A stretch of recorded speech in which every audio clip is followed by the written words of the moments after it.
बिस्मिल्लाहिर्रहमानिर्रहीम अस्सलाम वालेकुम। आज जो हम टॉपिक डिस्कस करेंगे वो है इलेक्ट्रिक चार्ज।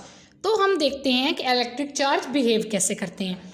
तो जो पॉजिटिव और नेगेटिव चार्जेस होते हैं वो बहुत ही फैंटास्टिक वे में परफॉर्म कर रहे होते हैं, मतलब उनका बिहेवियर बहुत ही इंटरेस्टिंग है। तो क्या है, अगर दो जो ऑब्जेक्ट हैं उन पे ऑपोजिट चार्ज होता है, मतलब डिफरेंट चार्ज है, एक पे पॉजिटिव चार्ज है और एक पे नेगेटिव चार्ज है, तो वो एक दूसरे को अट्रैक्ट करेंगे और पुल करेंगे एक दूसरे की तरफ।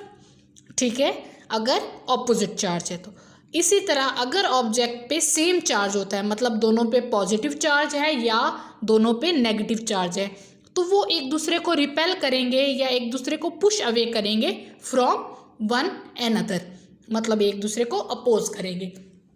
तो ये क्या है, ये बहुत ही इंटरेस्टिंग कॉन्सेप्ट है कि अगर ऑपोजिट चार्ज है तो अट्रैक्ट कर रहे हैं और अगर सिमिलर चार्जेस हैं तो एक दूसरे को रिपेल कर रहे हैं। तो ये जो है ये इलेक्ट्रिक चार्ज का बहुत ही इंटरेस्टिंग बिहेवियर है। तो उम्मीद है आपको लेक्चर अच्छे से समझ में आया होगा। अपना ख्याल रखिएगा। अल्लाह हाफिज़।